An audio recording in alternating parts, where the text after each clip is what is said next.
Good morning, good day, and good evening. I'm as always your host, Brody Robertson, and this is attempt number 2 at getting this show to work because we had some, we'll just say technical difficulties before. So we only lost a minute of the episode. We'll just redo the introduction. Who are you? Tell the people what you do.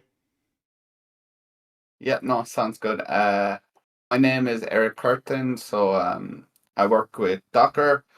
I work on kind of Docker's main AI inferencing tool called Docker Model Runner. It's like a container-centric way to run AI on any kind of machines using container technologies and OCI registries like Docker Model Runner for transporting AI models and that kind of thing.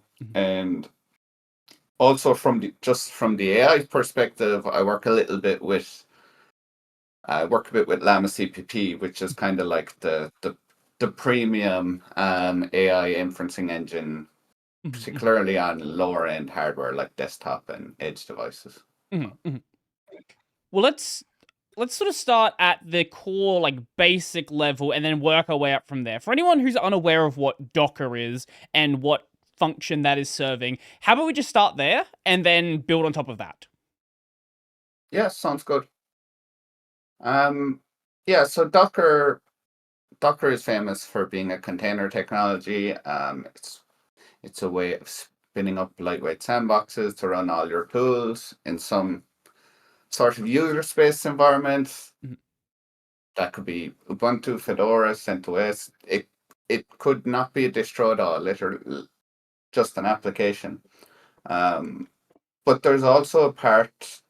The way we use containers is we normally pull this application or user space, whatever you want to call it, from some centralized repo.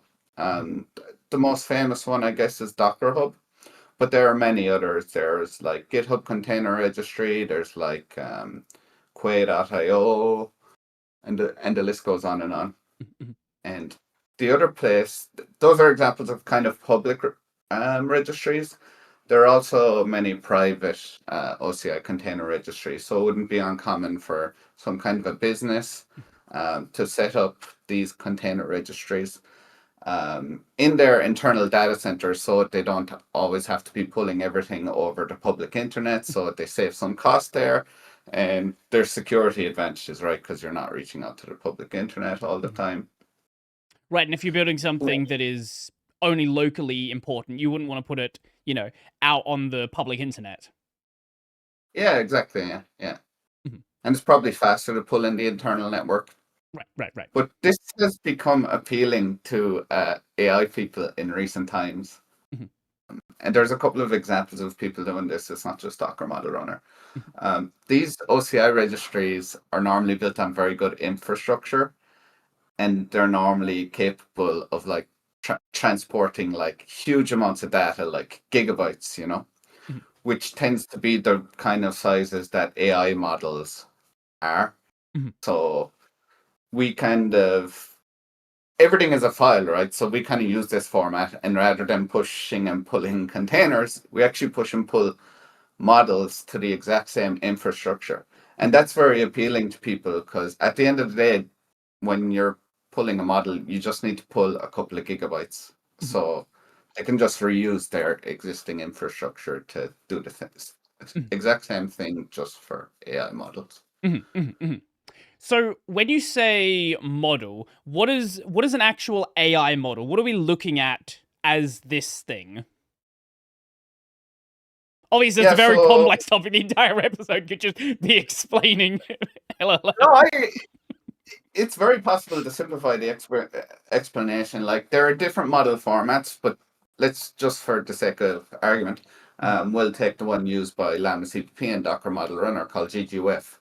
Mhm. It's very simple. A model is a file which contains all the AI's knowledge, how it works, its architecture, everything.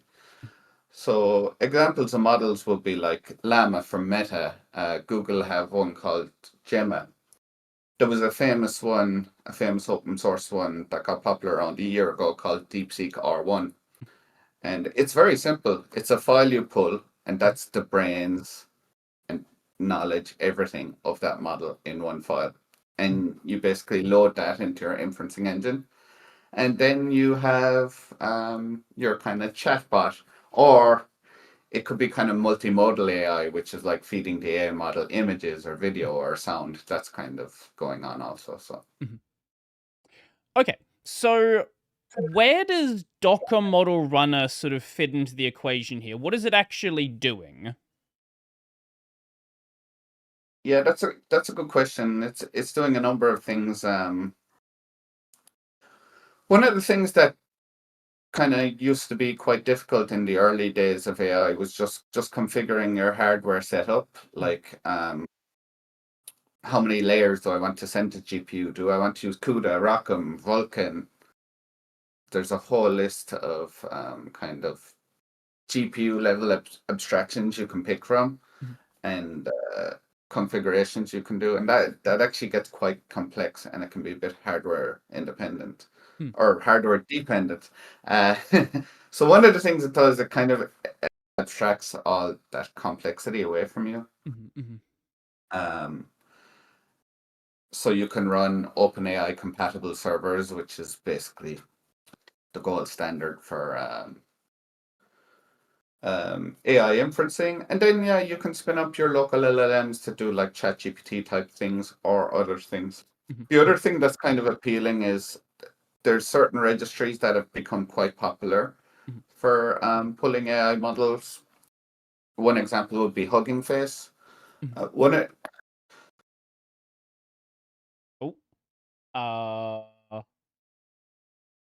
Oh, did my Discord crash? What happened here? Discord? Are we having tech issues on my side now? Okay, give me a moment. Give me a moment. Yeah, okay, my entire Discord crashed. Lovely. Discord decided to crash, but we should be... Yeah, we're recording again. Okay, so you're talking about how there is a popular place to get AI models, that being Hugging Face, and that's where I disconnected. yeah, so Hugging Face is a very cool repo. It's like one of the main ones from pulling for pulling AI models like Meta and all the companies interested in AI. That'll be normally one of the places they Mhm, will store models. Even though Docker Hub's starting to get popular as well, but that's kind of a new player. mhm, mhm, Um, One of the things about Hugging Face, as far as I know, um, and I could be wrong because I don't work for Hugging Face, but typically the only way to pull from Hugging Face is over the public internet. mm, So one of the things at least I think is cool about Docker Model Runner is you can pull from Hugging Face, mhm, but it like immediately stores it in kind of a container-like format. mm. So once you pull it via Docker Model Runner, you have freedom then because once it's in that format, you can push and pull it to kind of like anywhere, any of those OCI registers. Right, so you sort of... You bring it in, and then it's sort of... You're not directly tied into that Hugging Face sort of ecosystem anymore. Yeah, exactly, exactly. Mhm, And you might always want to pull from Hugging Face, but that's fine. And right. that's fine if you do that. You can do that with Docker Model Runner, but we give you the freedom to push and pull to other places Mhm, also, you mhm. know. So Hugging Face is like the main one. Are there other ones that people do tend to get models from? There are um there's another popular place that I'm sure many people are aware of. Mhm, Uh like there's one called Olama. mhm, mhm, Olama can be a little bit controversial because one of the things they've done is GGUF is kind of standard created by Llama CPP, mhm, and registries like Hugging Face and Docker Hub just use vanilla Llama CPP to be right, friendly to the community, and so mhm, we're all on the same page and and right, right. all reading from the same hymn sheet, and Mhm, combining our engineering efforts, mhm, mhm, having some sort of a standard. I tend to steer clear from Olama in conversations because Olama also used GGUF, Mhm. but they've changed the format of GGUF Right. recently, so it's only compatible if you use the Olama engine, Mhm. which isn't kind of very community friendly. But look, that's the way they decided to do things. So Right, right. I typically not tend not to use it as a great example. Okay, no, that makes sense. So there's sort of this, I guess, over time. Was it a standard that was sort of developed naturally, or was it a standard that was like provided? Like how did this format that people are using actually come about? If you happen to know the origin. I do know the origin because I know the creator. This standard was one of those things. There wasn't like really a standardization committee Mm-hmm. or anything like that. There's a guy, Georgie. He has a really hard to pronounce second name, but Georgie's a genius. He's the creator of Llama CPP, Mm-hmm. and his initials are GG. Mm. So yeah, GGUF. The two first Uh, letters are GG. uh, So it's kind of. Gerganov. I'm sorry. If you happen to see this, I don't know how to pronounce your name either. Yeah, Georgy Gorganov, let's call it that. It's funny because I know the guy. I should have really asked him how to pronounce his last name. But yeah, he basically created it for Llama CPP, and Mhm. Llama CPP is a pretty amazing project. It's a bit technical now. It's it can be a bit hard to use, even though it's improving. Mhm. But it has amazing hardware support. Mhm. Mhm. And that's basically the file format they came up with. Mhm. And it's quite useful actually. And it's quite simple because they just put everything into one file that you download. Mhm. So it just kind of organically kind of became one of the standards. It's not the only one, but it's one of them. Yeah. So everyone just kind of agreed it kind of makes sense to have a standard that everyone works with rather than just all doing these weird different things and having this compatibility nightmare where no one can really share things around. It makes a lot more sense from an engineering perspective to just agree on this basic thing and then try to differentiate in other ways so that the core functionality is still there. Yeah, exactly. And there are other competing model formats which are just as popular. Like Mm, there's another safe tensors format which is typically used with VLLM. mm, mm. But the reason what GGUF is really popular is for Llama CPP usage. Mm. So that's kind of the Right. standard for, let's say, desktop and edge devices Mm, right now. mm. Okay. Okay, that makes sense. So you were mentioning the Llama CPP. What is that project specifically? Yeah, so Llama CPP is kind of like an inferencing engine. So it has an underlying library called GGML. Mm, That's kind of the very low level, close to the hardware AI library. mm, Let's just mm, call it that. ML is for machine learning, mm, mm, and Llama CPP builds on top of that,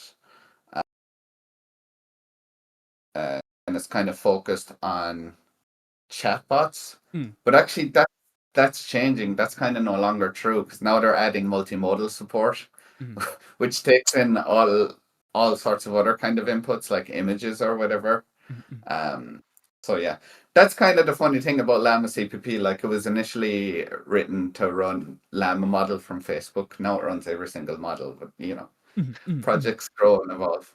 Um, and going back to my point, it is a really technical tool. So often a lot of people use it like a library. mm, Docker Model Runner would kind of be one of those. Endolama would be one of those actually, mm, at least in the past. And there's a bit of a story there. But um, I kind of see it as kind of like the Mesa for AI. It's kind of like mm, this low level library that everyone goes to for AI, mm, and it also has all those GPU backends integrated like Vulkan, ROCm, CUDA. There's another one called Musa, OpenCL. mm, There's a mm, lot, but mm, yeah, mm.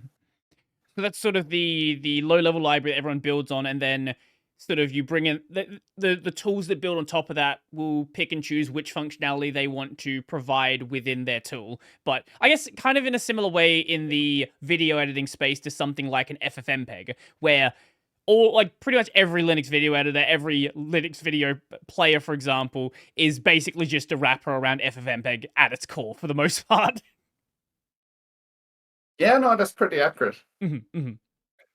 Now, obviously, I'm sure there's things that are added onto that, and that's definitely important to talk about here. So, what one of the things that you did want to talk about is when Docker Model Runner first came out, there was the state it was in at the time, and I guess a lot of those opinions have kind of held on about what it's like and what is currently present within the project. So I don't know where you want to take this and what you want to focus on first, but I guess we can get into that. Yeah, no, this is one of the reasons I wanted to speak with you. Mhm, We're kind of doing sort of, let's call it a relaunch of Docker Model Runner at the mhm, moment because when Docker Model Runner was first released, they were kind of racing to get something out because they had all the ideas and they kind of just strung it together with paper clips and whatnot just to right. just to get it out there. So when they initially released it, it was beta. It was only available on Docker Desktop, which is a proprietary tool. Mhm, Um, well, it's kind of half half. It's about 80% open source code and 20% proprietary. But anyway, mhm, mhm, it was beta and it was very limited in hardware support. It mhm, only worked on like Apple devices and in NVIDIA hardware. It didn't have things like Vulkan to support every GPU in the world, basically, mhm, and all sorts of things like this. So that was a couple of months ago. mhm, Actually, it became fully open source only like a month after that, but I don't, I think we could have communicated that better. mhm, But now we're kind of trying to reboot and relaunch the community. So we went GA like a few weeks ago. mhm, We've been cleaning up the GitHub repo to make it more contributor friendly. We upstreamed all the patches to Llama CPP. mhm, mhm. Um, we enabled lots more hardware. Tomorrow, Vulkan support is coming out, so Ooh. that yeah, that's Vulkan's really nice because yeah, you throw any integrated GPU at it or AMD or whatever, and it works with relatively little configuration or whatever. So I suppose we're trying to relaunch with a more open-centric attitude and to try and build a community and really make it an open source project that people feel welcome to contribute their ideas to, I guess. So was it just you said it was sort of just like held together the paper clips initially? It was just they wanted to get something out as quickly as possible. Was it what was the sort of environment like at the time and why was there this effort to rush it out as quickly as possible? um, that's a good question, and I'm actually probably not the best person to answer that because I wasn't part of the team at the time. Fair enough. Um, but what I've gathered from the team is they felt there was a lot of kind of tools operating in this space. Mhm, So they felt like they had to get out there quickly. mhm, And I think the other thing was like just to gather some initial feedback. So they wanted to like do the bare mhm, minimum, even if it necessarily didn't have all the features and it wasn't fully ironed out. Just get feedback from the community on places like Reddit or whatever mhm, and mhm. and work from there. I think that was the idea. Okay, okay. So what is I guess what is the state of it now? If someone wants to go and install it today and try it out, what are they going to be presented with? So yeah, there's two ways of installing it. You can install Docker Desktop, Mhm, which, as I said earlier, that's kind of a product, a proprietary tool, but it's free for personal use. So that's one way. mhm, The other way of installing it, there's something called Docker Engine, mhm, which is like the command line version. That's fully open source. Sometimes people call it Docker Community Edition. mm. So that's another popular way of installing it. I actually install it both ways, depending on my machine. But yeah, you're presented with a Docker like CLI syntax that people will be very familiar with. Mhm. So like to run, say, Gemma 3 from Google, it's literally Docker model runner, AI slash Gemma 3, Docker model push, Docker model pull, Docker model inspect, Docker model list to list all the AI models you've downloaded into your local storage. So it's that kind of concept. Yeah. Mhm. So if somebody is familiar with Docker already, it's basically just everything they already know. Yeah, exactly. Mhm. And also because it runs an OpenAI compatible server. There Mhm. are also a lot of UIs that are getting popular. Mm. So you can connect it to things like anything LLM, Mm. Open Web UI. There's all these UIs that you can connect. And they sometimes give you a lot more functionality in terms of things like RAG. RAG is basically kind of like using AI with documents to Mm. supplement its knowledge. Mhm. Uh, so yeah, that's another way of using it, and you just connect them together, and that can be quite useful. Mhm. So you mentioned the Open AI server there. I guess that's just the standard because they kind of, they're like the big name early on. They kind of got to set the standard because they were the standard at the time. And there's a lot of tools that were built then sort of targeting what they were doing. So you kind of have to work around the standard that's effectively been developed there. Yeah. This goes back to the yeah. You're exactly right. This goes back to the point of we were talking about the standard for the file format for models. Mhm. Yeah, ChatGPT got popular, and people are like, I guess that's the standard now, and that's the way things are kind of going in AI. It's moving so fast, and something just gets popular, and people are like, let's just go with that. Mhm. Mhm. Um, Yeah, you are definitely right that things are moving very fast. Even like I don't have like a super close I'm not like paying super close attention to things that are going on, but just watching from the outside and seeing like I saw an example of I don't know, it might have been like Mid Journey or something from 2 years ago, and it was generating a picture of a dog on a skateboard. And I remember how bad the images were back then. You would see skateboards like clipping into things' heads. It was like these tiny, tiny images, and where we are now, it is a night and day difference. And I don't think anybody even paying attention to this space knew how quickly things were going to evolve. yeah, the ball is rolling really quickly, and you even see people like enhancing AI with the use of AI. So yeah, it's moving at a incredible pace. Hmm. Hmm. And I don't see it slowing down anytime soon. It might eventually, but I don't see it right now anyway. Yeah, every time I hear that we're hitting some limit, some things happening, like it's I don't know. I don't know where we're gonna be. I'm not in the camp where I'm gonna make any sort of predictions at this point. I didn't think we were gonna be here this quickly. I don't know where we're gonna be 6 months or a year from now. We're at the point. I'm sure you've seen the recent demos with Sora, where people are generating all manner of things, but a lot of if it's a context where the video would be kind of low quality anyway, like security footage or a doorbell webcam, like I can't tell the difference in a lot of cases. It's gotten like it's scarily good. Yeah. No, I completely agree.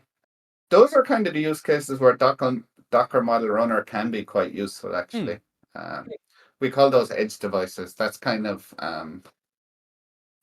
Llama CPP's specialty. Um, because if you want a super accurate knowledge, the knowledge of like 20 PhD student, if you want that crazy level of knowledge, you're going to go straight to a data center Sure. with the crazy beefy NVIDIA GPU, and you'll probably use something like ChatGPT. Um, I don't think Docker Model Runner is quite there yet, but for like edge devices like the doorbell case with the webcam, like identifying objects, Mhm. we can do that with tools like Docker Model Runner now, which is kind of a really cool use case. I find I quite Mhm. enjoy it. So, what are people actually using tools like this for? Because obviously, when you're running a local model, the scale of what you can do with it is considerably less than if you have, however many GPUs OpenAI happens to have at this point. This is a good question. I was only talking about this to the team, to the team recently. What are people using it for? Sometimes I find that hard to tell. Obviously, we have some telemetry we can gather via Docker Hub. I think last week we hit a record. There was like 300,000 model pulls last week, and a lot of them were Llama Mhm. Llama 3 from Facebook. Meta, sorry. Yeah, I still call him Facebook. I'm stuck in the past. But that's one of the reasons I'm trying to build a community. We can see lots of usage, but we don't really always know what people are using it for, to be honest. Because there's a lot of Docker model runner. It's just a tool, right? It's like there's privacy there. So that's one of the reasons I'm on the call. We know it's being heavily used, and we're not always quite sure what the usage is. But if we can build a community and get people to contribute features that they care about and open issues about and describe their use cases, that would be very beneficial. So my honest answer is I'm not quite sure. Well, what about yourself? Like, what do you use these tools for? I use it for all sorts of things. I find AI code review tools quite useful. I turn that on for all my repos I create these days, because the AI code review tools, I find they often pick out things that a human would just miss. So I find that very useful. I have used AI to write code sometimes. But I'll be honest, sometimes AI writes code for me and I'm like, that's a load of crap. I don't know, is it hallucinating or whatnot? Right.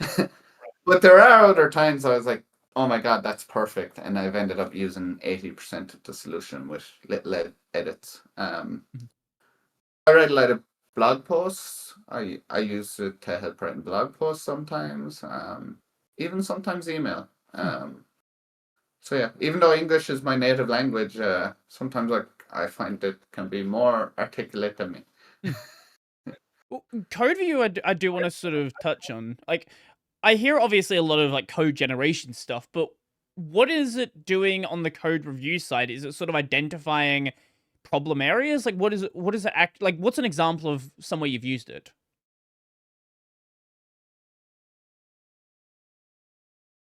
Yeah, so like, yeah, it's everything's just text at the end of the day, right? So like, if you just take a patch, yeah, it knows the number of lines added, number of lines removed. You can even use things kind of like, I guess we would call this a rag, to give it knowledge of your whole Git repository. Um, so yeah, everything is just a prompt that we call them prompts in the AI world. So everything is just a prompt at the end of the day. So the prompt would literally be like, review this code, critique it, point out any issues with the patch, and yeah, it does it. It does its thing. Yeah. How often do you find that actually helps you with what you're trying to do? In terms of the code review Yeah, in bots, terms of the code or review side. um, I think it helps me daily. One thing I will say about the code review bots is it often will leave, like, let's say there's 1,000 lines of code, it will often leave 10 comments. Sometimes they're all pretty much useless because it misunderstood Right. stands the code. Sometimes 50%, I'm like, yeah, that's right. I should really take that into account and change the code. And sometimes it's 100%. And sometimes people laugh at AI code review tools because they're kind of like, oh my God, what stupid feedback. But but for me, that's not the point. Like, it's pointing out areas that you should consider looking at. You can ignore the feedback if it's crappy, but genuinely, there's lots of cases that I've seen it point out pretty critical things that I believe would have been missed by a human. Okay. Um Yeah, this isn't like I don't tend to use much in the way of this tooling. The only, for me personally, the only AI tooling I frequently use is I will generate transcripts for my videos and then modify them by hand when it misunderstands me because Australian accent and it thinks I'm saying words weirdly. But usually it's at the point where like 90+% of what it generates is totally fine. And I just need to clean up a couple of things where it's like, oh, you said gnome. Did you mean genome? No, I didn't mean that actually. But some, like other times, it gets it totally fine.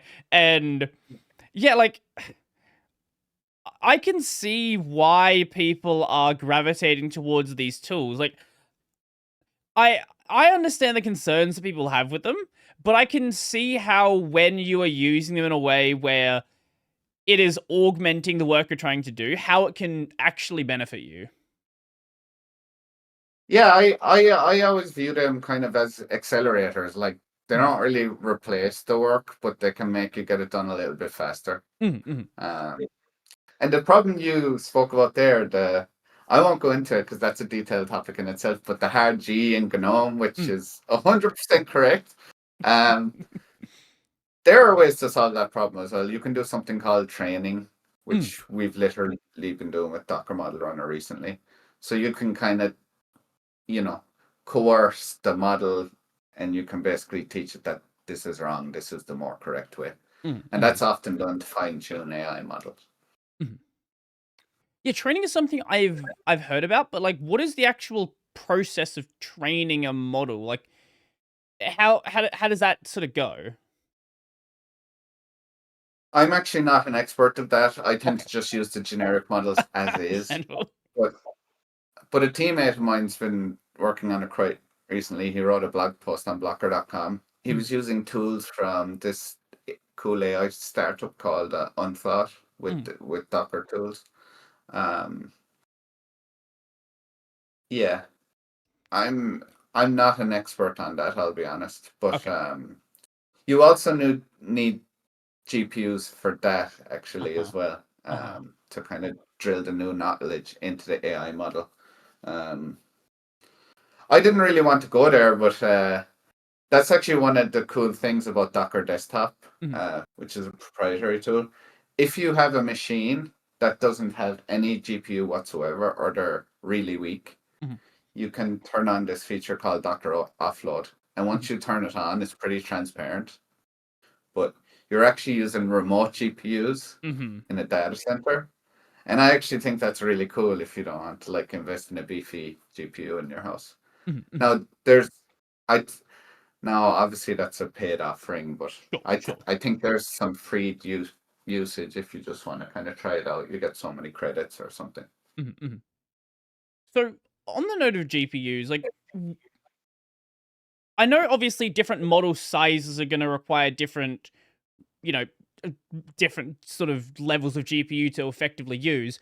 But I guess what would you really need to have in your system to effectively use Docker Model Runner and some of the models that people are commonly running? This is a good question. Honestly, it's kind of like how long is a piece of string? Because Sure. I mean, you could run Docker Model Runner on like a Raspberry Pi if you wanted, and run really small models, and they wouldn't be the most intelligent. Or you could get like an NVIDIA H100, which I think costs 30,000 US dollars or something, Mhm, and mhm, run some of the most intelligent models in the world. mhm, mhm, So it really depends on how much you spend. It's kind of as simple as that, to be honest. mhm, Uh, but like on a MacBook, you can run a decent amount of models with good quality, yeah. Or mhm, on like an 8 GB VRAM NVIDIA GPU, you can go pretty far. mhm, mhm, Um, that's another reason why Docker Offload exists, because sometimes it's just not worth like buying a GPU, and if you can just have a few minutes of a powerful GPU here and there as you mhm, need it, that can be very useful. mhm, mhm. Yeah, GPUs are expensive. GPUs are expensive, especially as like GPUs are expensive enough. And then when you want to do a lot of GPU compute, then, then you get into, yeah, big money. But it's not as inaccessible as you think. Like you can still do a lot with consumer GPUs. I have Mhm, like an AMD GPU here. It was just a couple of $100, and I've a MacBook Pro, and you can do most things just fine with that level of hardware. mhm. So all of your like code review stuff, that's just being done locally, or are you using some online tool for that? Yeah, when I brought that up, actually, I'm not actually using Docker Model Runner for that Okay, typically. understandable. Yep.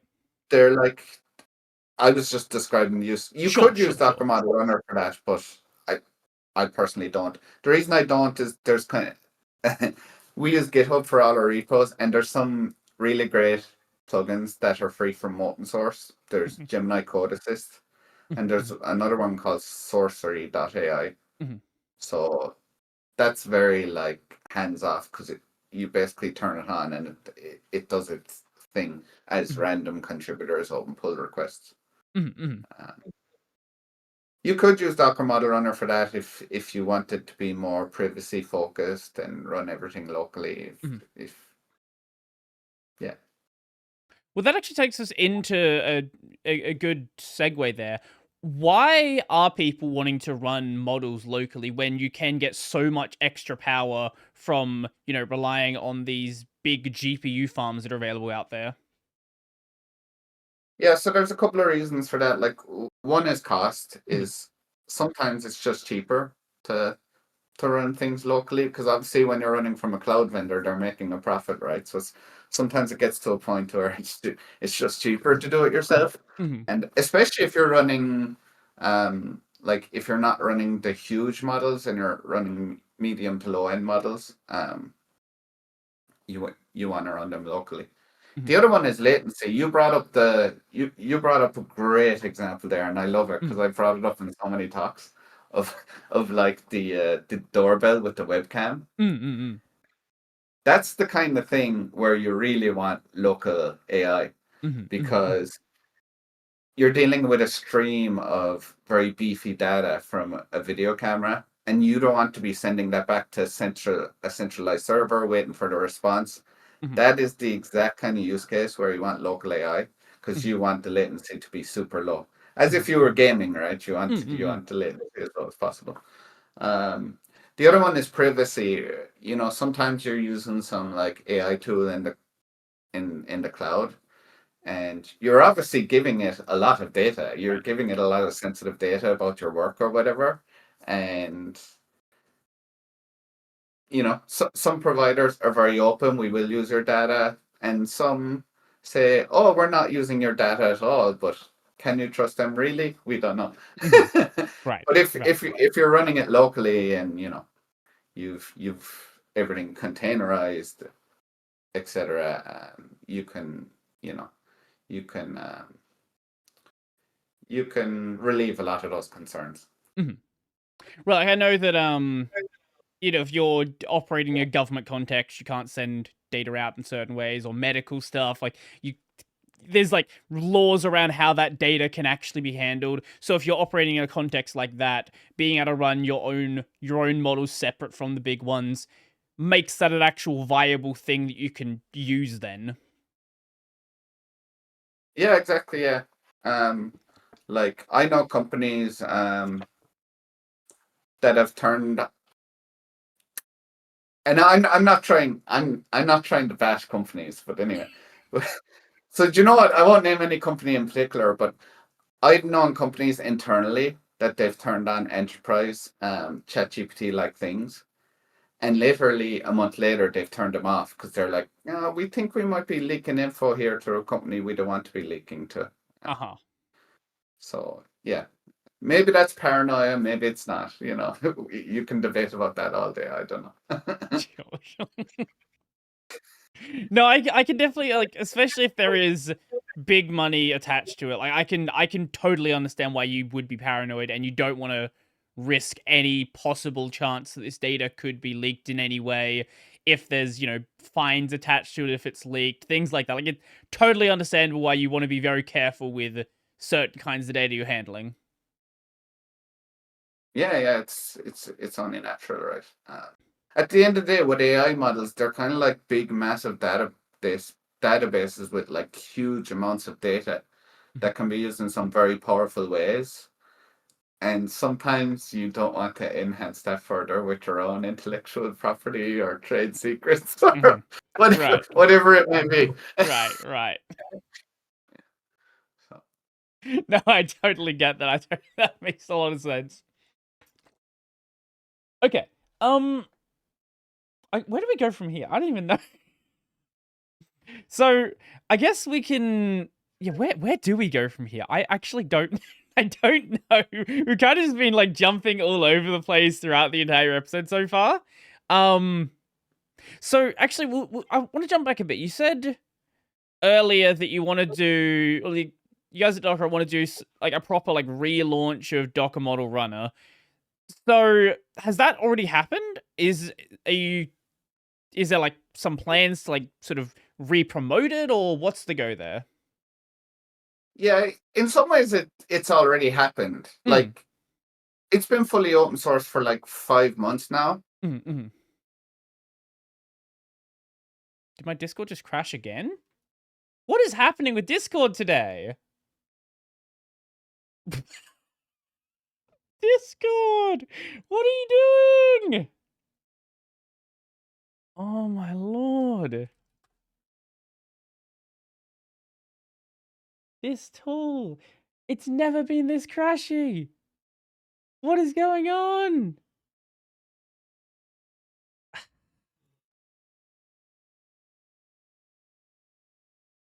You know, I think Discord might have pushed a bad update. Maybe, yeah. I don't know. Okay, so yeah, we're talking about how the relaunch, it went open source. Yeah, just go from there. Yeah, I can't see you on camera at the moment, but No, it's all good. We'll fix it as we go. yeah. So yeah, so in ways that has already happened. It's always been fully open source from 1 month in, but we've started trying to make it kind of easier for people to Mhm, contribute. mhm, So one of the things we did is the project was split into many different GitHub repositories, mhm, and some people were eyeballing the code to see if they can answer further, which we love, by the way. mhm, And they were like, "Oh my God, this is only a small portion of the code. The rest of the code must be proprietary. This isn't a real open source project." mhm. And the issue was that it was split into so many different projects that people didn't realize they had to jump between several GitHub repositories to get the whole application.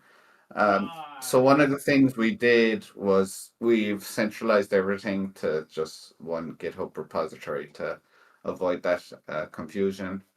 Um, we set up a community Slack so people can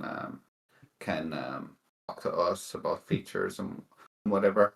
Mhm. And yeah, so we enabled Vulkan. I think Vulkan is actually important for accessibility because it means you don't need an NVIDIA GPU. Whatever NVIDIA GPU you have, you'll be able to use it and get some level of performance. Mhm, mhm. So it's kind of already happened. The only one thing we're missing is we're going to do a blog post just to communicate all this. But Mhm, it's always been the case. I just think we could have communicated it better mhm, because when it was launched, it wasn't fully open source, mhm. and then we made it fully open source. This is like months ago. It was made fully open source, but we kind of forgot to communicate that in an effective way, I believe. Right. And those sort of first impressions are very important. Like, that's going to Yeah. be how people see the project for a very long time, and trying to change that, even if it has changed in the actual project a long time ago, you got to get people to reconsider what opinion they already held of a project. And that's really difficult. Yeah. Vulkan is a good point. I think we got bashed on release for Mhm. not I think enabling that's the Vulkan. top comment on that thread. No, yeah, Yeah, you know the thread I'm talking about. Yeah. yeah. No NVIDIA GPU mentioned, no Vulkan, no Rockham. Like, yeah. Yeah, so a lot of these a lot of these issues have been resolved. Mhm, It's just communicating that and asking people to get involved, star, fork, mhm, contribute, talk to us on Slack if you're unsure mhm, of mhm, any of those things, because we want to see people use it in interesting ways. mhm, mhm. Because funnily enough, we have a lot of users, but yeah, we brought up this point earlier, but we're not quite sure what people are using it for, Mm. and we'd love to build an even better tool. Right, if you can understand what people are using it for, you can understand what areas to sort of highlight and try to enhance so that the users you already have are, happy with where the project's going. Yeah, yeah. And the other thing I love is I love external contributors. I make contributors that don't work for Docker, Mhm, because sometimes we might have meetings or whatever, and we might be very close-minded about our goals.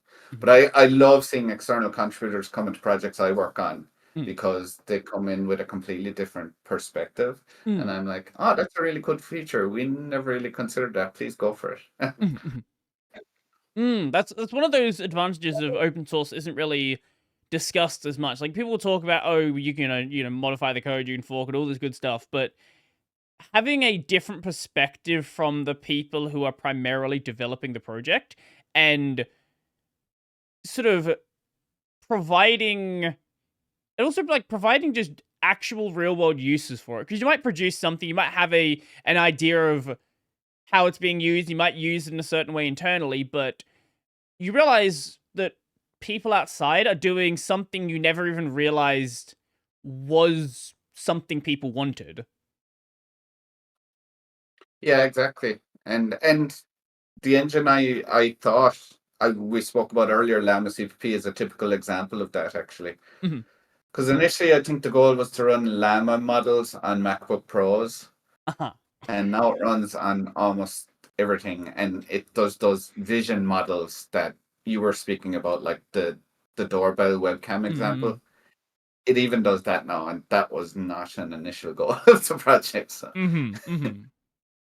So it just over time developed into the sort of everything project, and yeah.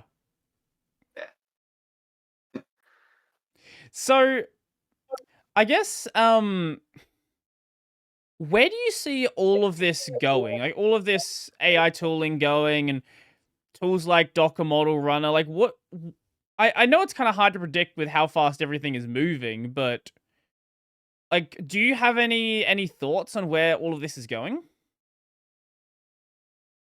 I could give you thoughts, but yeah, it's hard to predict as well. The sky's the limit because the technology Mm. is so powerful and it's moving Mm. so fast. Who knows? But one thing I've noticed is the kind of first version. I feel like we are kind of entering a new era, because at the start everyone was like ChatGPT. It was just like simple chatbots, Mm. and now we're doing things like image generation, as you talked about. That's the technical term for that is stable diffusion. Mm. Uh, that's come on so much in the last year. You have RAG, you have people throwing documents at LLMs, you have people um, giving it video feeds, or still images, and processing that as input. You have you brought up the voice recognition example. Mm. Um, there's actually a cool open source project for that, Whisper CPP, which I won't go into, but that's pretty cool. Mm. And what's really powerful is when you combine all those things together. Mm. Um, we call that multimodal, which is um, which is really cool. Hugging Face had this little mini robot. Actually, I can't remember the name, but it's really cool. It's Raspberry Pi powered, and it's trying to do that. Actually, take various kinds of inputs. It has a mic. It has you know uh, cameras, etc. And you can do cool AI stuff with that. Mhm. Mhm. And outputs are changing, right? Before, outputs were just text. Now they're like videos, images, sound, robots. So yeah, it's really hard to say. One thing I have seen that's getting more popular is AI at the edge. Like at the start, it was all about user centralized server, Mm. from ChatGPT, OpenAI, or whatever. But now what's starting to become a little bit more popular is I keep on going back to your doorbell example because that's a really good Yeah, example. that's And good. yeah, it's bringing like AI closer to the actual end user, so you can achieve those low latency. Because when Mhm, you get that really low latency, you opened up another whole world of more kind of like real time performance. mhm, mhm, So I don't know. There's so many different things going on. It's hard to pinpoint one. mhm. Well, I didn't what? even go into I didn't even go into agents. Agents is this whole thing that's Go exploding right in into it. Yeah, popularity. that's totally fine. Let's talk about that. Agents Agents is a concept. OpenAI released an agent toolkit Mhm, like yesterday. mhm. Um, I can't remember the name, but we at Docker found that really interesting actually because Agent Kit. agent kit, yeah, Docker has something called C agent and D agent, Mhm, which is this, which is almost the same concept, but we just released it a little bit earlier, so we found that interesting. Those projects are also fully open source, by the way, but mhm.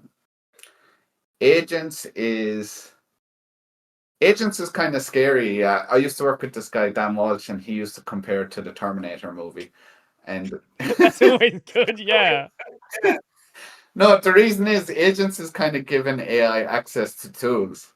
Uh So huh. that might be giving it access to run things in a little sandbox or a container, or Mhm, giving it uh, access to control a certain portion of your desktop. mhm. So it's kind of like giving it hammers and screwdrivers and things like that. So yeah, there's this really cool tool. I think it's called Copilot Agents. Mhm. Yeah, and you can tell GitHub to like, oh, just write me code about this, Oh and yes, yes, I do remember hearing about this. it literally uses like the GitHub CI build servers, the Linux servers, and it'll Mhm, start writing testing code, checking if it's done things correctly, and keep iterating. mhm, So mhm, yeah, it's rather than just like being chatbots with a human kind of going over and back, mhm. just leaving it run free and giving it access to tools and seeing what it does. Uh huh. That yeah, that's kind of the concept of agents. Um, and Terminator is probably the extreme example, but you get the comparison. Mhm, mhm. Yeah, let's hope less Terminator and more what's a robot movie that went well? Uh that's a tough one actually. Inspector Gadget, I don't know. Yeah. Yeah, I keep coming with ideas of like, no wait. Then the second half of the movie happens. No, we can't use that one. So Yeah, I guess exactly. it takes the idea of, we've had these like AI assistants for a long time now, but they really have like they've just been this sort of conversation partner. This is turning it really into an actual assistant. It is someone who can help you out with a task and actually try to complete it. Yeah, without constantly giving it instructions, it'll by trial and error trying to figure out things Mhm, itself. And mhm, I know this is gonna sound like I'm trying to plug Docker everywhere, but this is actually why containers can be useful also, because obviously you don't want these agents doing things that they're not supposed to.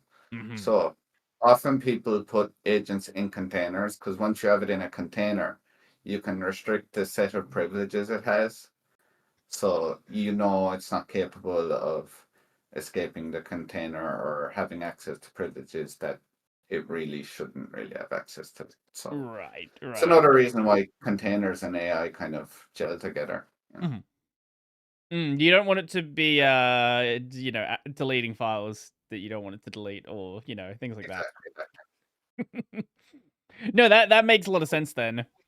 So it's sort of this like Docker being involved in this is kind of just it's a sort of natural extension of what Docker was already doing. It's people want the ability to run these models and then run these agents in a safe way, and Docker was already providing that, so it kind of just makes sense to sort of bring this into Docker as well.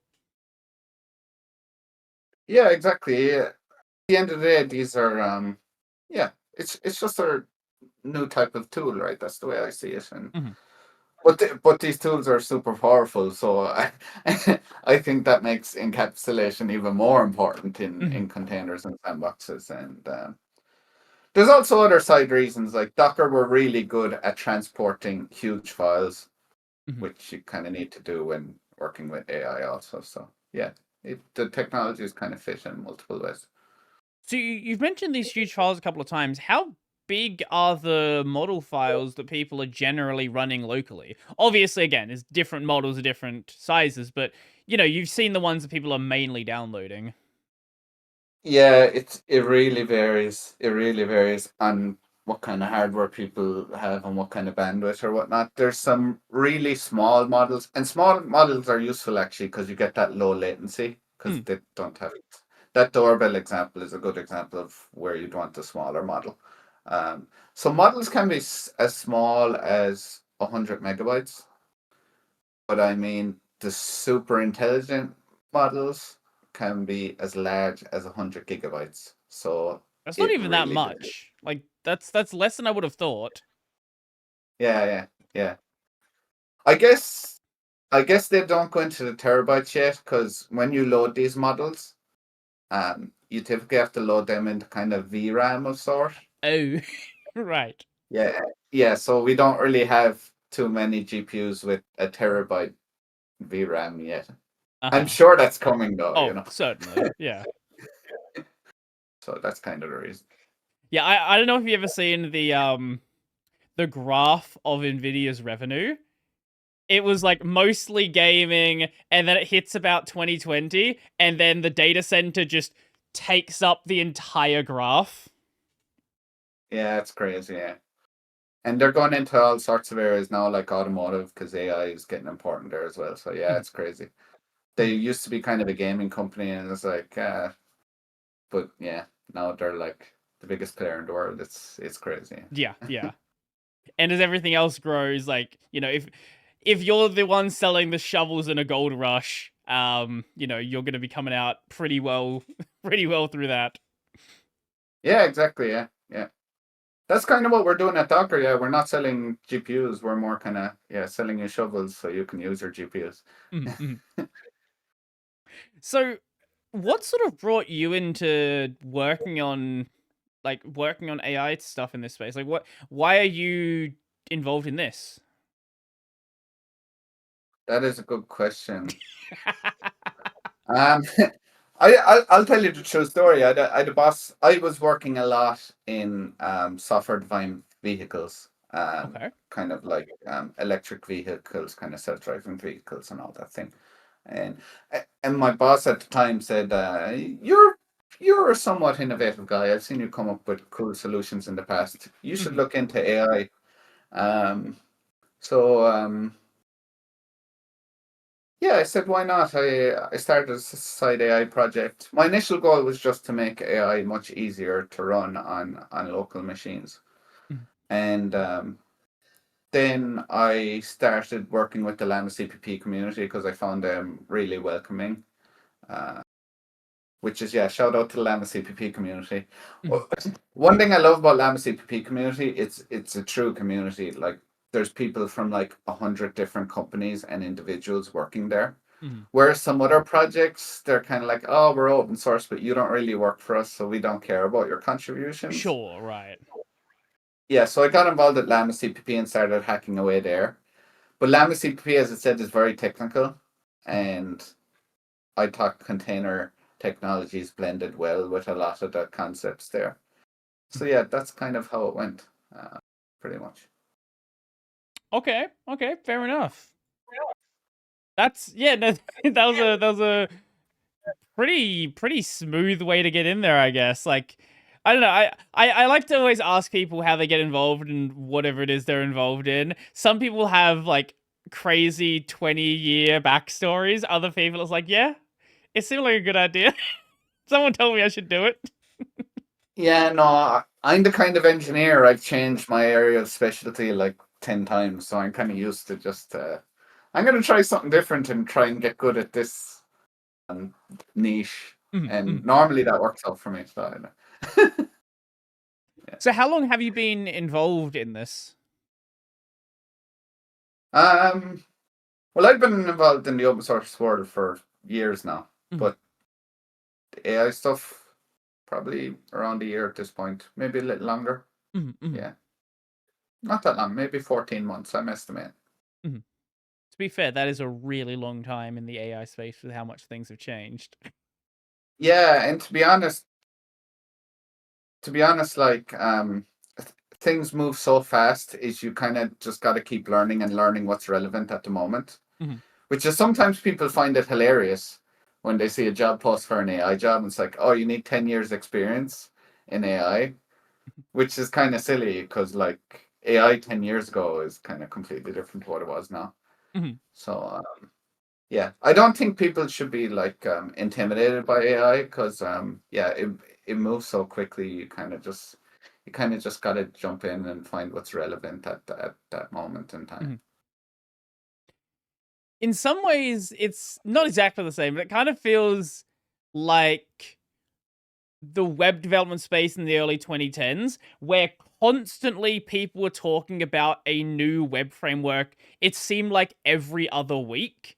And if Yeah. you try to keep up with everything that people are doing, you will have very quickly, you'll just be entirely lost. Like, there's no way to know every single thing that was coming out.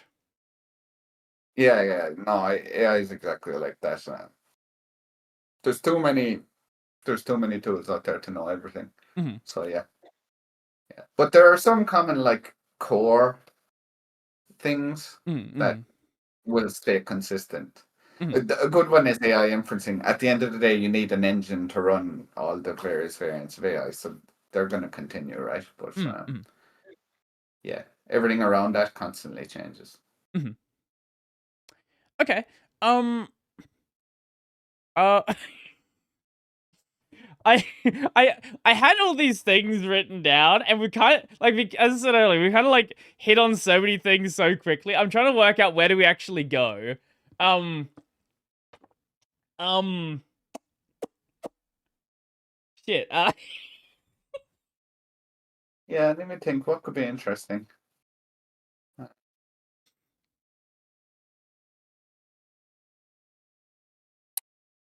Yeah, we went on a lot of tangents. Sometimes that's a good thing, but sometimes you kind of lose your flow as well and focus. Yeah. Uh,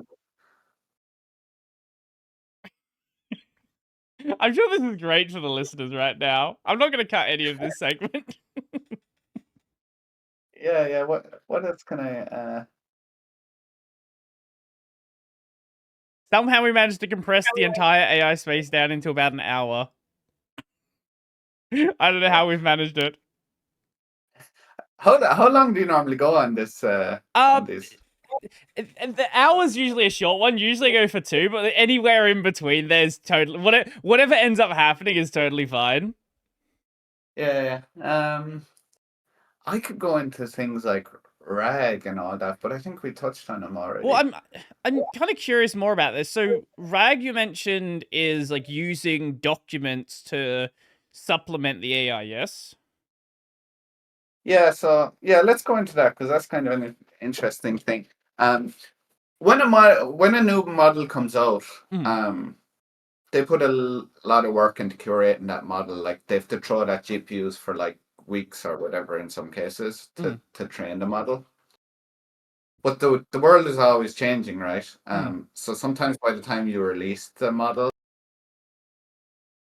What is going on? Oh my god. Jesus Christ, Discord. Okay, I need to deal with this Discord, man. What the hell? Oh my god. Okay. I'm not even disconnecting. It's actually just crashing.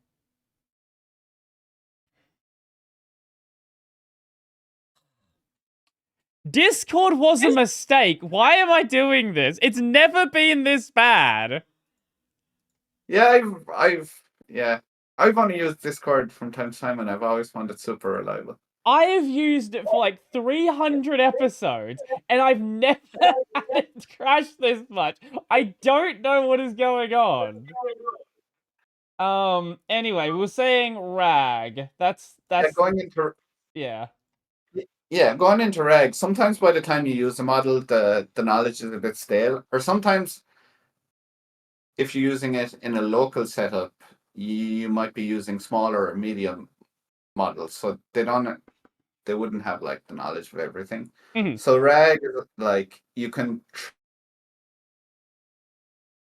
throw a PDF at a model. Let's say it's a book or some kind of document or mhm, I don't know, a CV or whatever. And it basically on the spot kind of inherits all the knowledge from that document you gave it. mhm, So you could say like, I don't know. This is a silly example, but you could say, what does Harry Potter say on page 42 of Chamber of Secrets? mhm, mhm, And it would know. It's that kind of thing, you know. mhm, mhm. Uh, which is quite useful because actually creating a model requires a crazy amount of GPUs. So if you can just like throw it a few documents to give it more knowledge, that's quite useful. Yeah. Mhm. So you mentioned using, as an example, your code base as RAG, so you can sort of, I guess, give it an understanding of how you tend to structure your code. Is that sort of the stuff you'd be using it for? Like Yeah. what There are libraries you're specialized. using in the code base? I'm just trying to work out how you would use this. Yeah.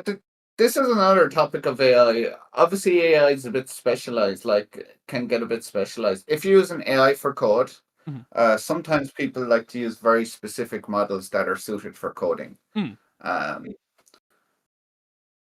which I recommend you do sometimes because that can really change how the AI models behave.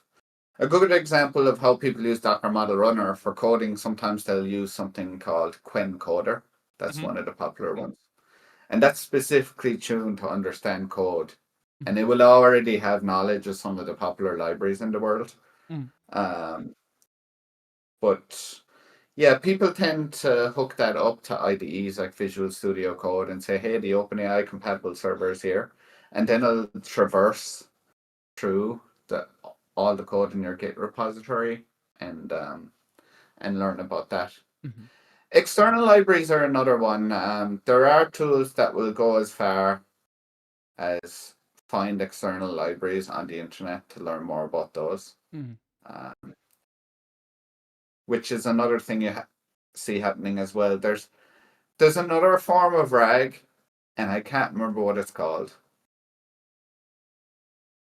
but it basically extends AI with like the knowledge of the internet. So it'll kind of like use search engines, etc., to Right. further enhance its knowledge.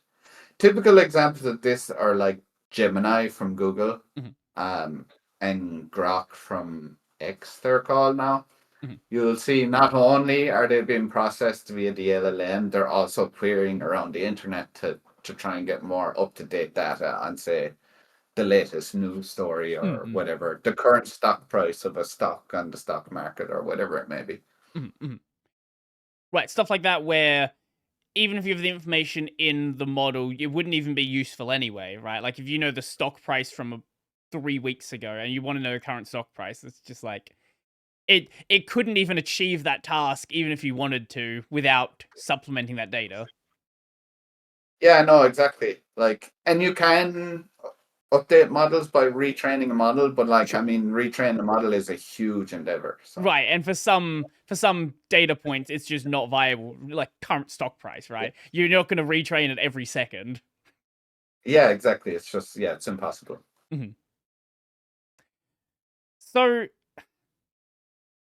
okay, so basically, it's the models are trained in a certain way and handle data in a certain way, and then you can bring this additional data in, and the model, with how it's already trained, can parse that data and understand. I'm probably not using the correct terms here, but it can Yeah, good.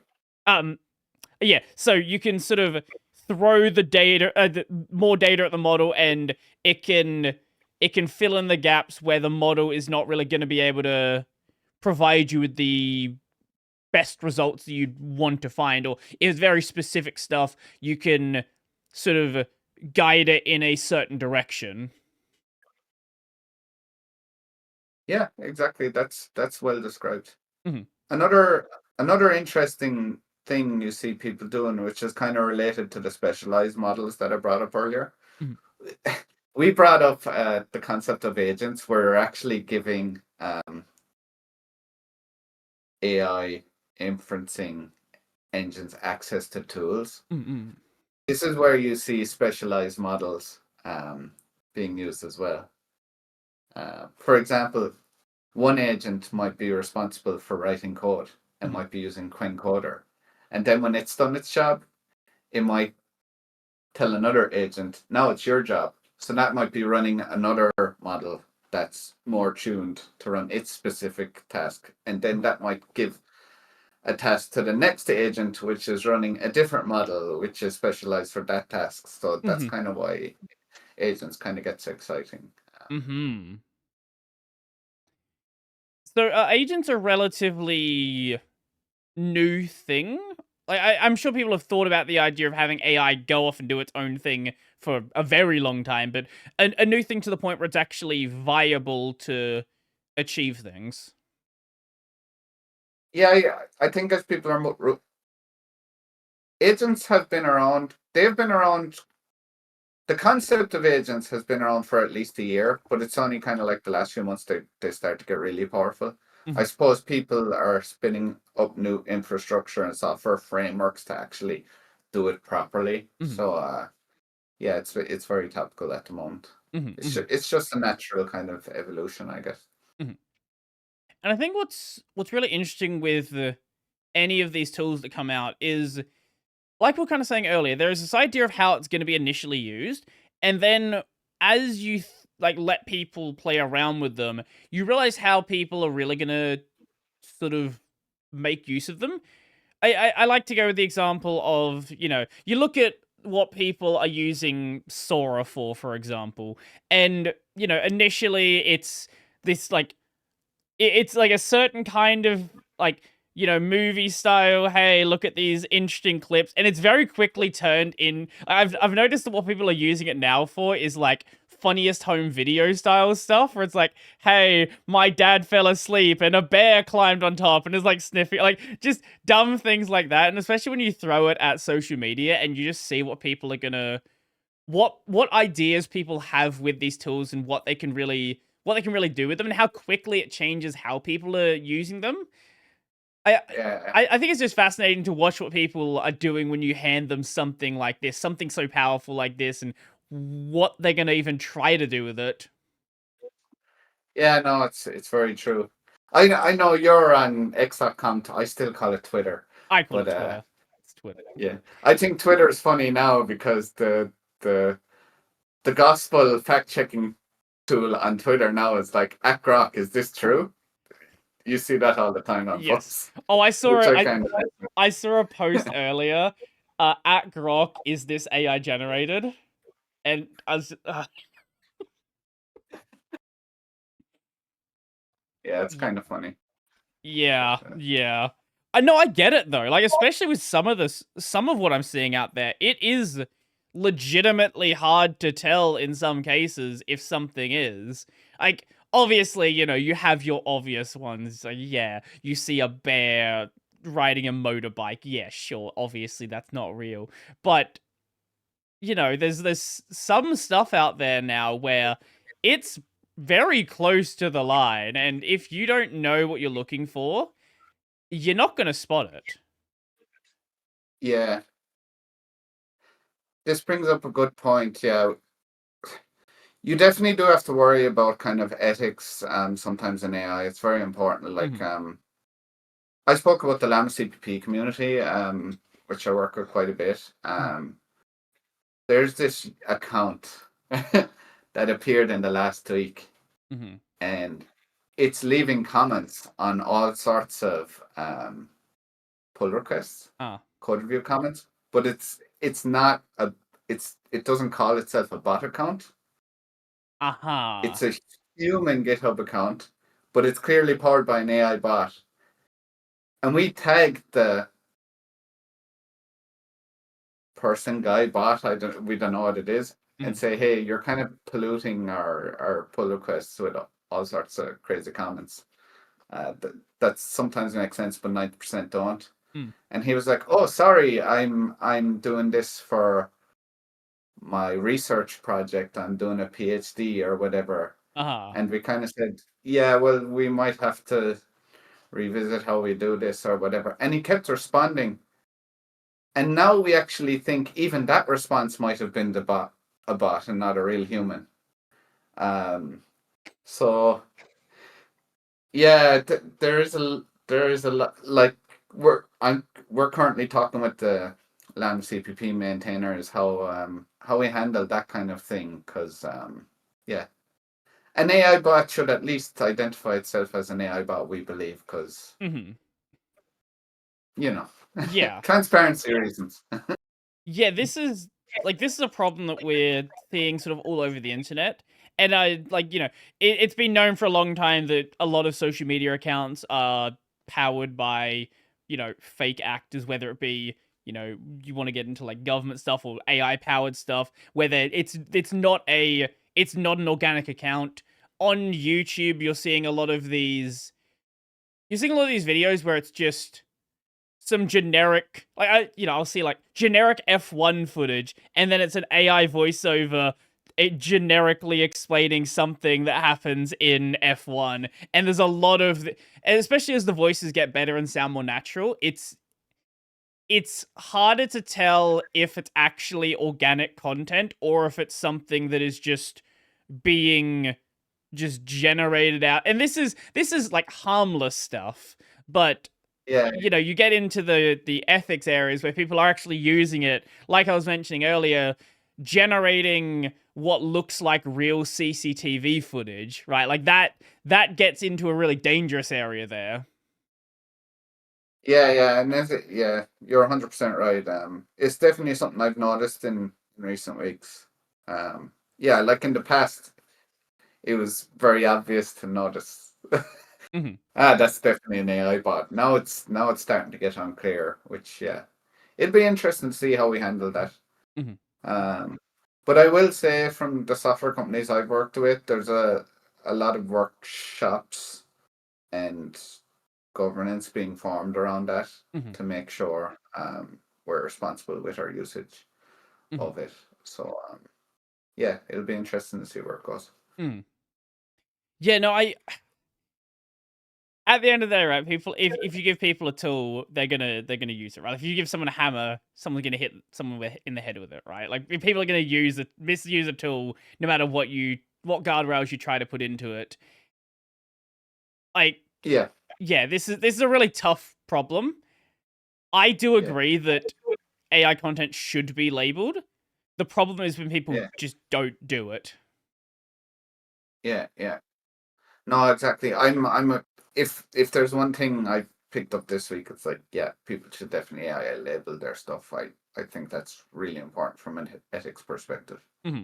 But funny enough, this isn't really, at least in the open source world, this isn't exactly a new problem in my opinion. For example, let's just take any random Linux distributions.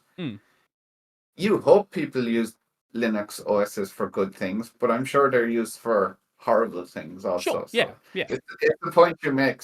You make tools, you can't always fully control how people use it, but that doesn't mean we should shy away from our responsibilities either. So it's yeah. No, I understand that. I understand why there's like, you sometimes hear these talks of putting the brakes on AI and dealing with the ethics issues and then continuing forward.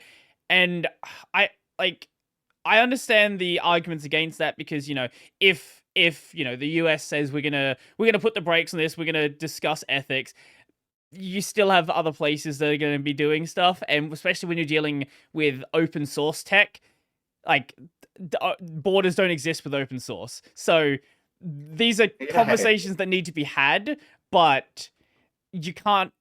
It's very difficult to slow things down. Yeah. No, the only thing, yeah, I think the only solution is do these things in parallel. Yeah, maybe you can try and slow certain things down with regulation, and I think sometimes that's a good idea. But as you said, yeah, that's. I feel like I should talk to my lawyer now or something. but no, you're right. In the open source world, you can't ever like fully control it. So I think the smartest thing to do is, yeah, try and deal with the ethics issues, etc., in parallel as best as you possibly can, because it's super important. Yeah. I don't know. I am apprehensively excited for the future, I think is the best way to put it. Yeah, me too. Yeah. Like, so I think so many fields are changing. So many. There's been a lot of discussion about how so many fields are going to be eliminated. I don't know what.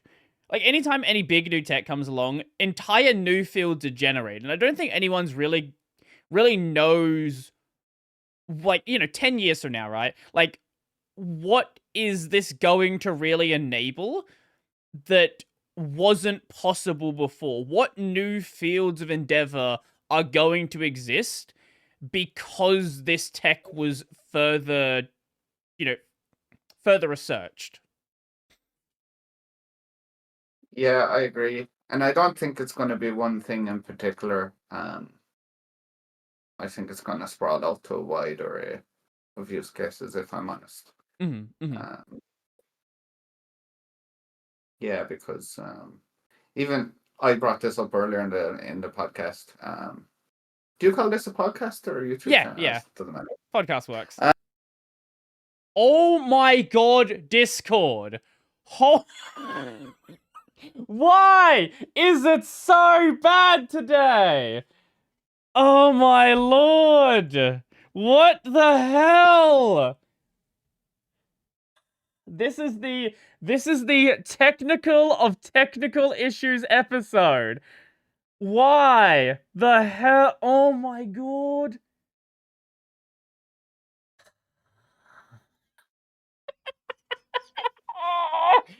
Ah! Why? Why is Discord like this?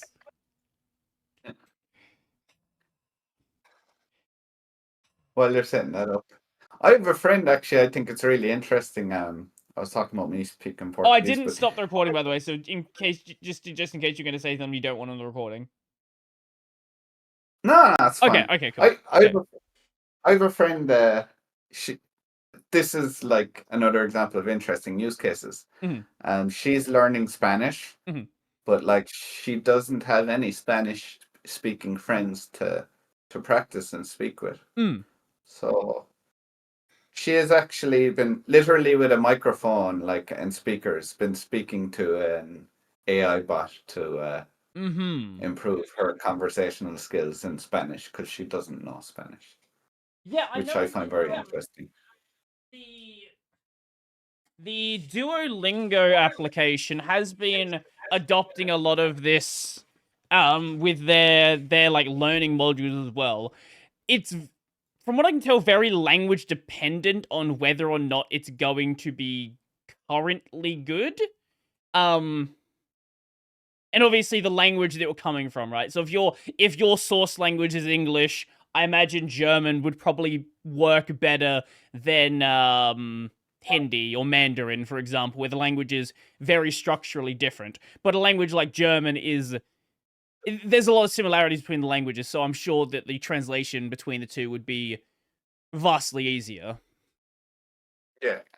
I'm not a linguist, in case anyone couldn't tell, but that would be my assumption. I actually do really like AI as a translation tool, because let's say you use like the non-AI translation. I'm sure they're getting AI features now, but let's say in the past you used Google Translate. It would give you the translation, literal translation, but sometimes you wouldn't understand why the sentence is formed that way, or words that have a double meaning, or so you can literally, ask the AI, why'd you do it that way? That doesn't make sense to me, and it can explain it. So I think it can be much more powerful for translation from that perspective, Actually, that's a really rather than good just point. I'd never thought of literally, that. yeah. Because like translation tools, they give you literal translation, and you're kind of not really sure the nuance or anything around it. Mm. Yeah, especially in languages where the there's nuance that is lost in the translation, right? Like languages that have gendered nouns, for example, right? Like that's just not a thing that exists in English. So you kind of lose out on that additional context, or where the way that words are said is different for males and like some languages have like like a distinction between like the gender of the speaker. So I like most of the Latin ones, yeah. what, like, which, sorry? I said, yeah, like most of the Latin ones. And if you're like a direct translation to English, you just don't have that. But if you have the ability to ask why it's translated like that, and sort of any additional nuance that is lost, I just never really thought of that as a use for it. I guess that does make a lot of sense, though. Hmm. No, it does. Okay. I found it useful because I'm learning new languages, and like Google Translate. Yeah, I feel like I never really fully understand why it's translating in a certain way. But Hmm. when I do it via AI, yeah, I find it a lot more kind of informative, and I'm like, that makes sense. And Mm. oh, that's not quite the way you'd say it in English. Oh, we don't really have a word for that in English. I'm glad I've learned this new kind of thing that we don't really have the concept for in English. Mm. Because a traditional translate tool wouldn't really do that for me. Mm. Hmm. Okay. I'll definitely have to keep that in mind. That's yeah. I'll definitely keep that in mind. Um. This is again, this is one of those things where it probably wasn't initially thought of that this would be useful for this. Like, this would be a useful endeavor. This is a thing that people would really want, but as it's further developed and as people use it, you sort of uncover new use cases that weren't entirely obvious. Yeah, no, 100%. This is kind of tangential, but Mm, Google Meet was kind of bringing in things like this. I think now on Google Meet, if okay. I'm speaking to you and you are speaking, let's just say French, for example, Mm. and I don't know French, you can like turn on real-time subtitles. So there might be English subtitles under your French, so two people could actually kind of speak to each other even though they don't speak the same language. I did not know they did that. I, th- I think Google Meet released it, but in very limited, like only one or two languages supported. As of as of 3 months ago, there's like some articles about it. Why were more people not talking about this? Yeah, I don't Okay. know. That's really powerful because two people that don't speak the same language can speak Mm. now. Yeah, I know they were doing something like that with the Pixel phones, which I think like that makes more sense as an initial use because, you know, how often are you going to be in a meeting with someone you don't speak the language of? But if you're in person and you're like doing a live translation, you're like at a restaurant, you're not really sure how to order something, for example. Like that as a first usage makes a lot more sense, but it makes sense you would also repurpose that for their other communication platforms they have as well. Yeah, yeah. And another thing I find very useful, almost all the video tools or Zoom has it and Google has it, is they Mm. have like AI note taking. Mm. So if you turn it on at the start of the meeting, it just like sends everyone an email with the Google Doc at the end of the meeting. This is Hmm. what we're discussed. These are the action items. These are the people who agreed to take on these action items. And that's actually scarily accurate. And you don't you don't have to touch the keyboard. I wish I had that when I was at university. I Ooh, wish I wish I could have had that listening to a lecture. That would have been so nice. yeah, it's pretty cool. I use the Google Meet version. It's quite good, but I know there's other versions for Zoom, etc. Also that are also Mhm. pretty much they're just as good, you know. Mm. I was I graduated university sort of like just before the AI stuff really kicked off. So I kind of like missed out on all of that. But I do know people who are teachers today who are kind of like there's a real struggle with how to integrate this tooling because kids are going to be using it. Like you no matter what you try, they are going to use the tool. So it's a matter of how you're going to integrate it and like it's this isn't a tool that's going away. So it's also like it feels like a disservice if the schools aren't trying to educate people on how to use them. This is another one of those areas where I really don't have an answer on how you would properly fit this in. And it seems like everyone's kind of trying different things and nobody really knows exactly what's going to work out in the long run. Yeah, I've talked about this topic with certain people. There's a couple of schools of thought here. Mhm. Some people think it's great because it accelerates your learning. RAG is a good example. You can throw out a load of notes, Mhm. and rather than searching through all the pages or doing manual searches of a document to find certain part of your notes, you can you can just write a prompt. How would I Mhm. do? Where is what is? And you Mhm. get the response instantly. So people in that school of thought think it's great. It's just accelerating their learning.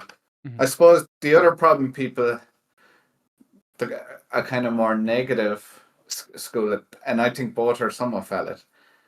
School of thought is kind of killing people's kind of creativity and ability to Mhm. think on their own because some people just are just getting answers from AI and just using that as is, and they're not really learning anything.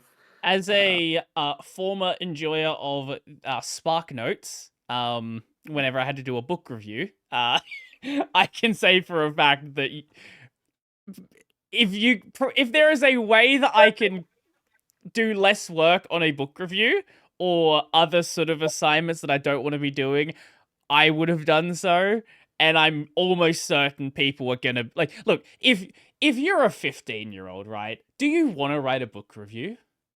No, you're gonna find a way to get around it.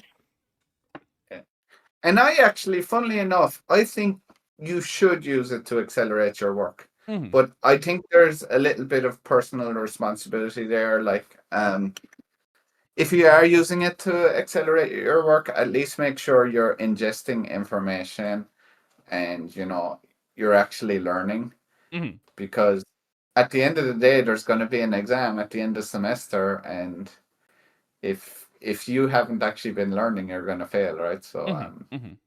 I think a lot of that is personal responsibility as Sure. well. You Yeah. just have to be. But I do think people. I'm a firm believer you should be using it to accelerate. You should be using it to accelerate your workload to an extent because Mhm. it's like I remember my maths teacher in school saying, I'm pretty good at arithmetic, but I remember him saying to students in the past who's like who would overuse the calculator in maths class, and he said there. I'm 35, right? So there wasn't really, when we were very young, there wasn't very widespread usage of phones. Mhm. So he was like, "You're not going to have a calculator in your pocket always when you're older," and I'm like, "We kind of do." So Mhm. yeah, Mhm. it's I, kind of I that kind of thing. I do agree with like the personal accountability, but at the same time, right? Like how much personal accountability is like a 9-year-old gonna have, right? And Yeah, at that age, you know, is there's also the argument like if you are going to introduce it in schooling, at what point do you save it for sort of the latter half of the education, your like high school time? Do you bring it in early on? Do you like what effect is it going to have for someone from the very start of schooling to have an assistant like this? Is it going to be beneficial?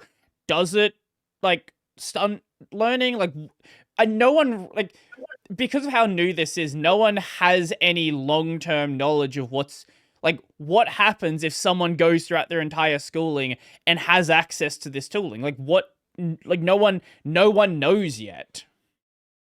Yeah, yeah, yeah. No one truly knows. I'm sure there'll be plenty of studies done, and we'll have Yeah, over some the next insights. decade or so, these studies are almost certainly already being started now. Yeah, I'm sure. Yeah, it's a good point. There probably are some situations, plenty of situations where you do have to limit AI usage. Hmm. A final exam is definitely one. Yeah, sure. But yeah, Yeah, but once you move into, if once you're in higher education, right? Like if you're paying for your university, if you're going through that and you're trying to skate through and not learn anything, look, I don't know what, like you're just wasting your money at that point. I don't know what you're doing. I know, that um the grading system in university here, like a passing grade is a P. So there's this sort of mentality, P's get degrees. You have these people who just skate through on the lowest possible grade they can get to pass. And you always have that, right? Like it's not a new thing, but you're gonna see more of that where there's people who are kind of just there because I don't know what they're doing there. You're always gonna have whenever you have a bell curve, you always have the lower end of the bell curve, right? Like there's always gonna be people that just don't put in the effort. yeah, yeah, But at the same yeah, time, I think people who are willing to use this tooling effectively and augment their work and sort of speed themselves up, I think for those people, we are seeing, you know, really powerful benefits come along with it. I saw an example from the author of Curl a while back where he's taking a lot of issue with people submitting garbage security reports to Curl because they run a bug bounty, and when there's a bug bounty, people are going to try to get the bug bounty. Um, yeah, he recently had someone outline, I think it was like 23 or something, some like large number of security errors in Curl, and this person had sort of augmented their work using AI, and these were all legitimate issues, and that probably would not have been found, at least within any reasonable amount of time, without going through this route. yeah, yeah. Yeah, I read some of his posts as well. I didn't read. It sounds like you read them in more detail than me. Mhm. Than me. I remember he called some of the reports AI slop, like that was Yeah, his a term for lot it. of the reports he's not. Like, I get it, right? Like, if you run a bug bounty, people are really gonna try to do anything possible to get that money. And I can totally see why Yeah, that would be really, really annoying to deal with.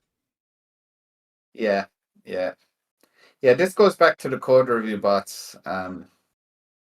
When in projects I work on, when we have a code review bot, it's not actually a big deal because if Mm, we deem it not important, we can just ignore it. mm, I do feel bad for the curl maintainer, Daniel, because if people are, you know, pushing a CV, yeah.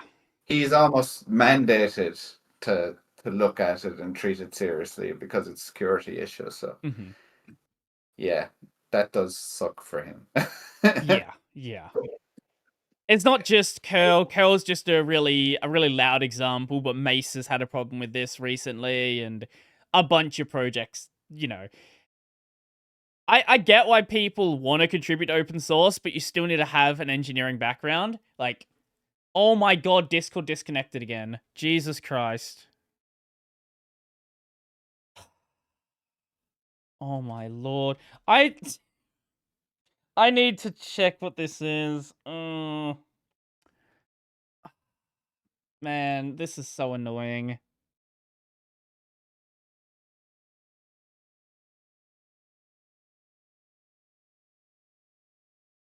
I do apologize for all the technical issues today. Like, No, it's fine. For all we know, it could my end could be doing it. I don't even no, know. my Discord's actually just my entire Discord client is crashing. So, Okay. yeah, I'll just do a reboot after this and it's never going to happen again. This is going to be one of those issues where it's just ephemeral and I don't nothing identifies what the problem is. Yeah, what did you last hear me say? The last thing I remember is we were talking about curl. Oh, I was saying projects like Mesa have issues with this, and like a bunch of other projects have issues with this as well. And like at the end of the day, right, if you're going to be contributing to a project, you do still need an engineering background to really understand the code. And it seems like a lot of people, and I get why, these tools are really powerful. A lot of people are sort of thinking they can just ignore that step and thinking they can just rely on the tool to do everything for them, where it's not just an assistant, it's a replacement. And there's also a lot of companies who sort of feel this way as well. And, you're seeing, hey, how much do we need all these people? Can we get rid of them, replace them entirely with these tools? And I really don't know in the long term what that's going to look like, if that's going to work. A lot of people are banking on it working, though. Yeah, that, yeah, that's why we brought this up loads of times already. That's why I always call AI an accelerator Mm, because for most for most use cases of AI today, you do kind of need a human to mm, say, well, this is AI crap, mm. and or that's pessimistic. There's a lot of cases where 90% of what the AI does is really good. So yeah, no, there's very few cases where it outright replaces humans. It's more an accelerator tool. Yeah. Mhm, mhm. Yeah. Is there anything else you wanted to touch on, or is that like we've kind of like just gone again random down some random tangents? No, there's nothing springs to mind. As I said, my main goal here was actually to spread awareness of Docker Model Runner because I think it's a really cool tool that makes local AI easier to use Mhm, um, and abstracts away the complexity of engines like Llama CPP and gives you a way to push and pull models around the place so you can deploy your AI models on many different kinds of hardware. And that mhm, was my take. That was the main reason I came on because I'm really trying to grow that community. So mhm, would if people are interested in like learning about AI, enhancing AI's mhm. capabilities, please contribute, star, fork, all Yeah. that So if kind of people thing. do want to get involved, where can they go to? Is there some sort of place they can discuss stuff? Is there just the GitHub? What is Um, there? the main central link, and we're cleaning up the README as I speak now to make it super clear. The main place is github.com/docker/model Mhm, runner. Also, another place I would recommend people go. You'll see in that README there is a link to a Slack. mhm, If you just want to casually chat with people like me to learn more and get yourself comfortable. So they're mhm, kind of the places to go, really. mhm.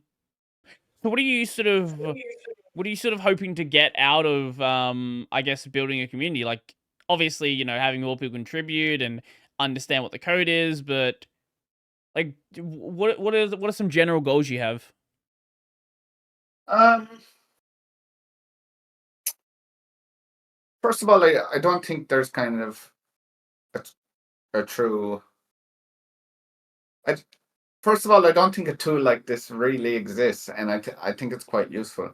Mm, So I'm just trying to spread awareness of that because anyone I hear that uses Docker Model Runner, they're like, "Whoa, this stuff is really cool. How come I never knew about it? mm, I didn't even know I could run models locally and push and pull them around the place." So there's that side of it. mm. Obviously, I work for Docker, so it's increased usage of Docker tooling, which is the obvious thing. Uh, And the other thing is, yeah, I think what truly makes, great open source projects is contributors coming in with a new perspective and enhancing Mhm. um, a project for new use cases. And I really want to see that because, yeah, I want to see what people find it useful for, and I want it to grow and become, a great open source project. Fair enough. Yeah. Is there anything you would like to direct people to besides that? Anything you want to mention? Anything you want to highlight? Um, no, not really. Um, just if people are interested in AI and they Mhm. want to go down a lower level again, you Mhm. brought up Mesa. Mhm. Just if people are curious about AI, I kind of see Llama CPP as the Mesa of AI, as I kind Mhm. of said before. Mhm. So if you're interested in really, Docker Model Runner is written in all high level Golang, so it's really kind of like contributor friendly. Mhm. But if people are interested in really getting down to the nuts and bolts, I recommend looking at the Lamb CPP community Mhm. also, because that's kind of where that stuff happens.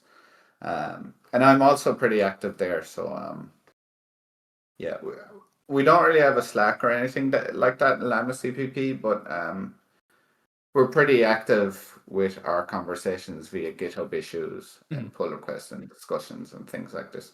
Mhm. Mhm. Okay. Fair enough. Um.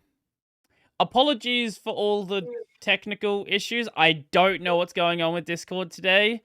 Um. Yeah. Uh. If you want Yes. to, yeah, if you want to come back on and talk about more stuff, hopefully, Discord's either working or we just, use Google Meet like your original link had anyway. No, I'd love to, and yeah, feel free to reach out. I've watched a couple of your YouTube videos already. I Mm. watched a couple with you and Matt Miller from the Fedora community and Mm, whatnot. mm, So mm. yeah, I was really happy to come on this podcast actually because it's my favorite open source one. Oh, that's cool. No, Matt was definitely a lot of fun to talk to. Yeah, I, there's a lot of really cool people in the open source space that I feel like people don't. You might see blog posts from, but you don't really hear them speak about what they're working on. And I don't know. I like to bring people on to actually talk about what they're involved in because, a lot of people have a lot of interesting things to say. Yeah, I get it. Um, Well, thanks for having me. yeah, no, absolute pleasure. Nothing else you want to mention before I do my outro? No, that's it. Okay, cool. You guys can't see me, but whatever. It is what it is. My main channel is Brody Robertson. I do Linux videos there 6-ish days a week. Sometimes I stream there as well. I've got a gaming channel, Brody on Games. I stream twice a week there. Right now we're playing through Yakuza 6 and Hollow Knight Silksong.